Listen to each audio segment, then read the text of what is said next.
안녕하세요. 시조 쓰는 정수자입니다. 저는 가끔 글꾼이라는 말로도 소개하는데요. 제가 논문, 평문, 지역 산문 이런 것들을 좀 쓰면서 글노동으로 나날을 산다고 생각하기 때문입니다. 그리고 뜻밖의 일이 좀 많이 들어와서 요즘 바쁘게 지냈는데요. 노작 홍사용 문학관에서 창작 강의 요청이 와서 시조 창작 강의도 하고 있습니다.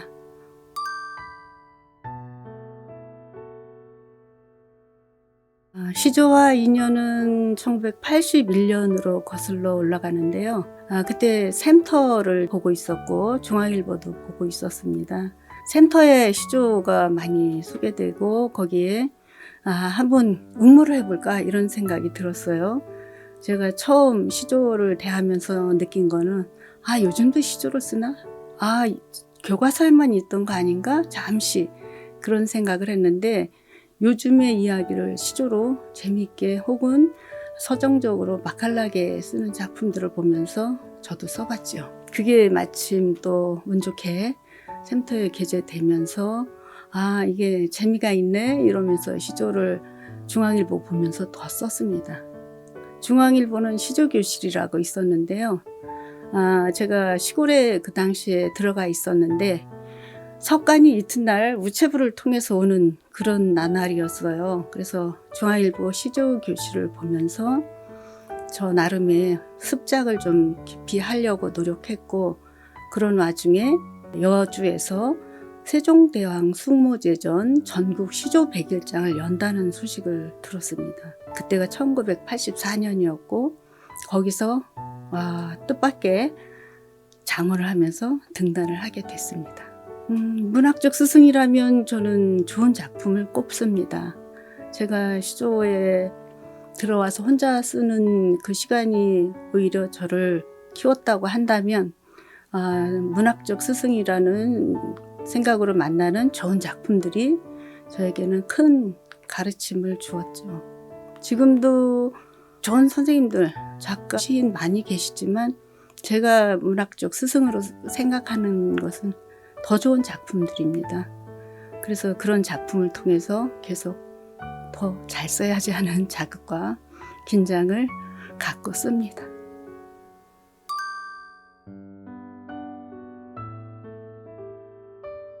시는 언어예술이고 언어에 집중한다는 말씀은 되게 듣기 좋은 말씀인데요. 제가 단박에 들키거나 너무 뻔해서 한번 읽고 마는 그런 시조는 쓰지 말자고 생각합니다.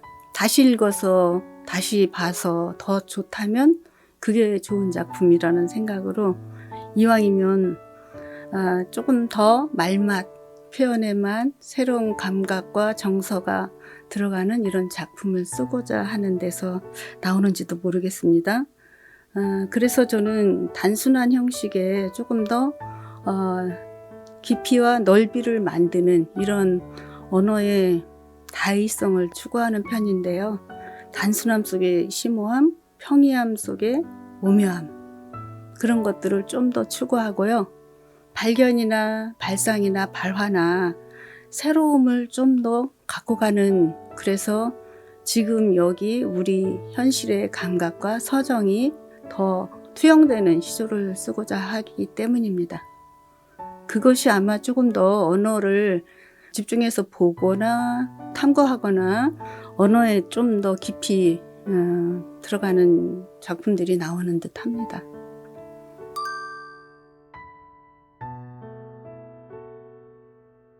저는 좀 낯익은 형식에서 이왕이면 좀 낯선 아름다움, 낯선 충격, 그런 것들이 나오길 바라는 편입니다.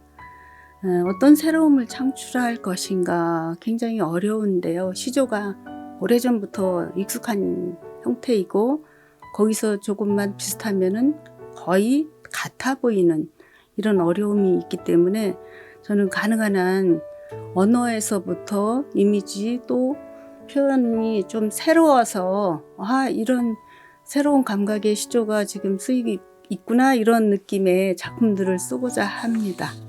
그러다 보니 조금 더 어렵다거나 낯설다거나 이런 느낌이 더 있을 수도 있는데요. 제가 생각하는 시조는 지나간 어떤 표현이나 지나간 생각들에 머물러 있는 게 아니고 조금 더 앞으로 밀고 나가는, 그래서 오래 살아있는 그런 작품을 쓰고 싶어서 쓰다 보니 그렇게 되는 것 같습니다.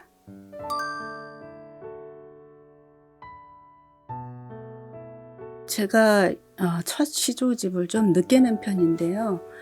등단이 1984년인데 첫 시조집은 2000년에 출간하게 됐어요. 그때 태학사에서 현대시조 선집으로 시리즈를 낼 때 들어갔기 때문에 만 16년 만에 첫 시조집을 낸 편인데요. 거기에 첫 시조집이 저물녘 길을 떠나다 제가 바꾸려고 하다가 이미 해설이 반 이상 들어갔다 그래서 못 바꾸고 그대로 해서 첫 시조집이 그렇게 나왔고요. 그 이후로 쭉 낸 게 타마다, 비의 후문, 그을린 입술, 그리고 아주 최근에는 파도의 일과를 냈습니다. 그래서 합치면 7권의 시조집을 냈고요. 최근에는 조금 자주 낸 편이고 처음에 첫 시조집까지가 오래 걸렸습니다. 그것이 조금 사정이 있는데요. 제가 처음에 등단해서 약간의 주목이 나오니까 겁이 나고 걱정이 되고, 저의 작품이 고갈 전에 뭔가 더 준비가 되어야 되지 않는가 이런 생각으로 한동안 또 시조를 안 쓰고 있었습니다. 그러다가 다시 94년에 제가 독립하면서 쓰게 됐고, 혼자 있으니까 시간이 많아서 시조에 더 집중했고요. 그러면서 첫 시조집이 2000년에 나오고, 그렇게 7권은 최근에 조금 더 3년 간격 이런 식으로 내게 됐습니다. 특별히 애송시라고 할 수는 없지만 제가 최근에 낸 파도의 일과 중에서 여름에 어울리는 파도의 일과를 읽겠습니다.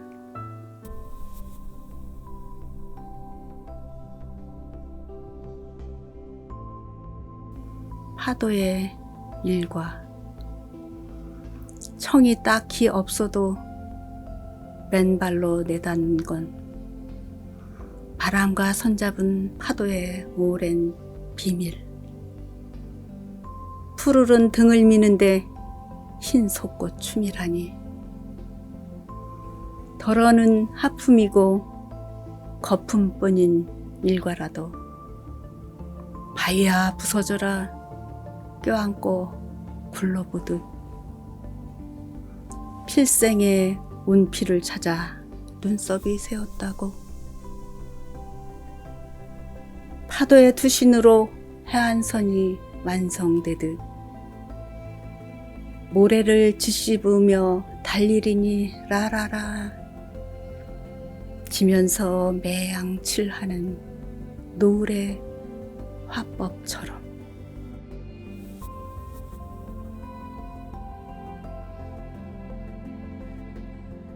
네, 파도의 일과라고 제가 특별히 제목을 잡았던 것은 파도가 정말 무의미한 것 같은데 하루하루를 그 파도의 움직임으로 살면서 바꿔내는 것들이 눈에 또 들어왔기 때문입니다. 돌아보면 파도는 그냥 같은 뭐랄까 속도랄까요? 같은 몸짓이랄까 이런 걸로 부딪히고 가죠. 거품처럼 꺼지죠. 그런데 어떻게 보면 그게 흰 속꽃이 드러나는 춤 같아요. 어떤 시인이 뭐 절창이라고 해서 저는 기분 좋게 받았는데 이 대목을. 그리고 보면은 파도가 또 계속 치면서 해안선이 바뀌기도 합니다. 우리가 너무 놀라는 거는 낙수가 바위를 뚫는다는 거죠.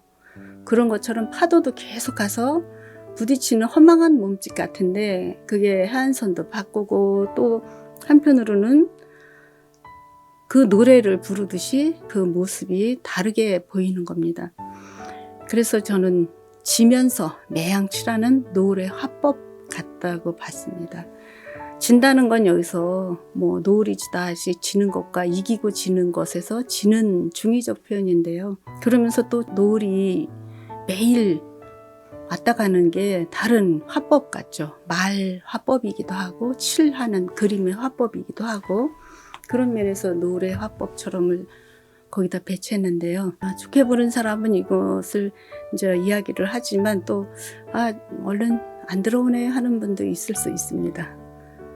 저는 좀 한 번에 읽히는 것보다 단박에 다 들키는 것보다 한 번 보고 두 번 봐도 새로운 게 또 나오는 이런 시조를 더 추구하기 때문에 그런 면에서는 다의성을 곳곳에 언어로 살려보려고 합니다.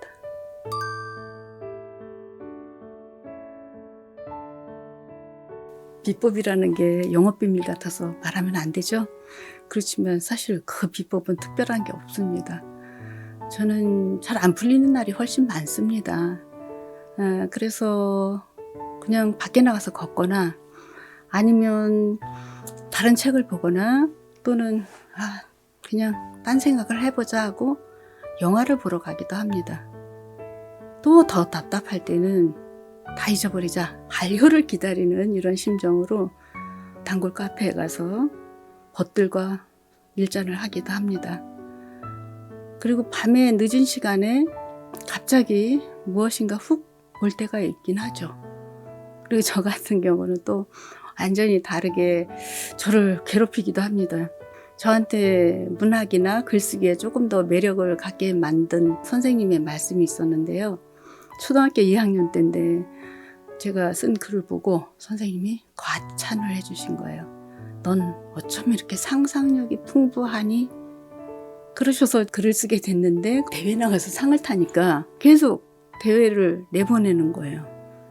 상을 못 타면 굉장히 힘들고 상을 타면 굉장히 좋고 이 극과 극을 오가는 그런 시간에 상상력이 내가 좋은가? 풍부한가? 창의력이 있는가? 이런 생각을 하다가 시인으로 등단을 하면서 상상력이 풍부하지 않은 그 결여를 너무 크게 느끼는 거예요. 상상력은 또 개발되기도 하겠죠. 그래서 제가 작품이 안 될 때 다시 한번 상상력은 창의력은 꾸준히 뭔가 자기가 개발하는 심정으로 작품을 붙들러 옵니다. 붙들다 보면은 쓰게도 되죠. 어떤 분이 그래요. 상상력 이야기하니까 생각나는데 무슨 영감이 이제 떠오른 것 같은 건데 그분이 운전을 하면서 그걸 받았다는 거예요. 그래서 하느님 저 운전하는 거 안 보이세요? 그러면서 당장 메모를 못하니까 항의를 했대요. 근데 저는 요즘은 이런 생각이 날까 하다가 없어지는 것들이 그냥 그건 내게 아닌가 보다 합니다.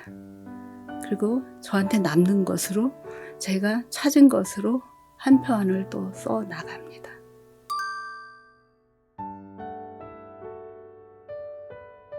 저는 시조만의 특별한 매력을 조금 더 발굴하고 탐험하고 제 작품으로 써내고 싶은 마음을 갖고 있습니다. 시조라는 것이 다른 자유로운 양식과는 다르지만 어떤 문학도 자기 형식이 있기 때문에 시조는 조금 더 정형이라는 형식을 가진 것뿐이다. 이렇게 생각하고 그것의 매력을 최대한 끌어내고 제가 발굴하는 거는 아니지만 탐험을 통해서 써내고 싶은 거죠. 어느 면에서는 한국적인 것도 시조에서 더 필요할 수 있겠고 현대적인 거는 현대시의 한 장르로서 필요하고 그러다 보면은 어떻게 하면 더 융합을 해낼까 미학적으로 더 좋은 시조의 형식으로 더 좋은 시를 표현할 것인가 이런 생각을 많이 합니다. 저는 최근에 그런 말을 어디도 썼는데 달 항아리 같은 매력 시조가 갖고 있는 좋은 힘이 그 중에 하나라고 생각을 합니다. 달 항아리는 크고 둥글고 순백이기도 하고 또 모든 것을 포용한 원의 형태이기도 하지만 살짝 이지러져서 더 아름답죠. 그 이지러진 아름다움이 시조의 완전 음수일로 잴 수 없는 정형으로만 말할 수 없는 여유라고 생각을 합니다. 그런 리듬, 그런 형식에서 조금씩 약간 벗어난 듯 하지만 큰 틀에서는 둥근 선 안에 들어가는 그런 이 달 항아리의 매력을 시조에 더 살려보고 싶은 마음을 갖고 있습니다.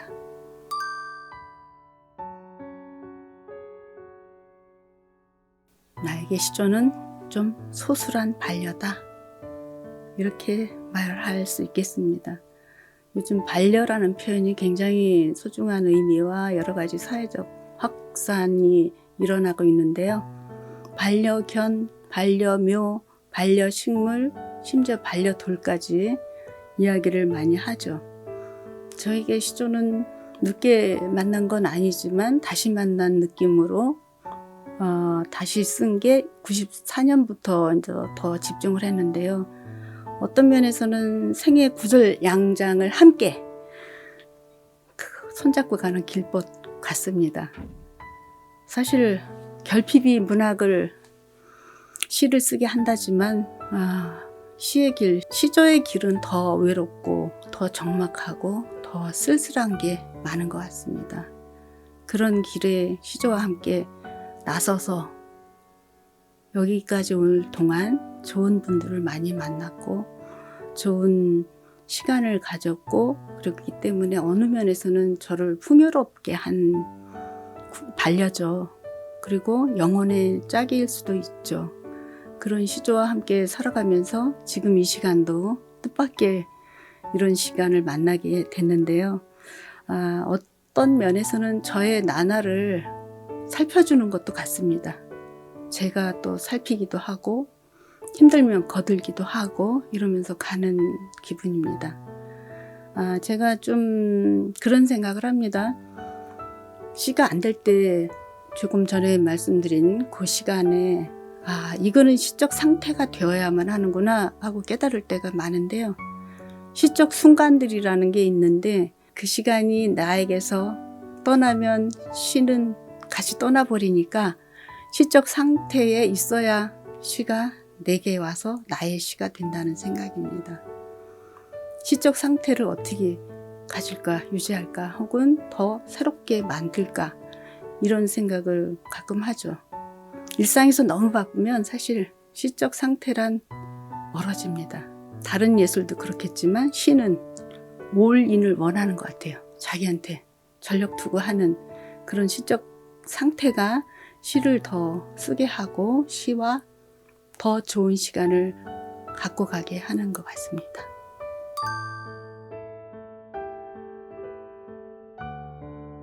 저는 특별히 계획을 세우거나 사는 사람은 아닌데요. 시조는 좋은 시조를 더 쓰고 싶은 게 그냥 무계획의 계획이고요.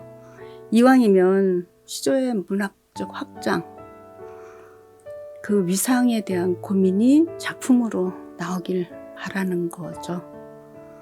그래서 조금 더 현대 문학 속에서 확장이 되고 미학적으로도 시조의 많은 매력이 학문적으로 규명을 하고 싶어질 만큼 좋은 작품을 쓸 수 있으면 더할 나위 없겠습니다. 근데 그걸 계획이라고 말하기는 그렇고요. 그 바람이죠. 우리 현대문학 속에서 시조의 위상이 조금 더 높아지고 많은 연구자들이 더 규명하고 싶어지게 하는 그런 게 제 바람이기도 합니다.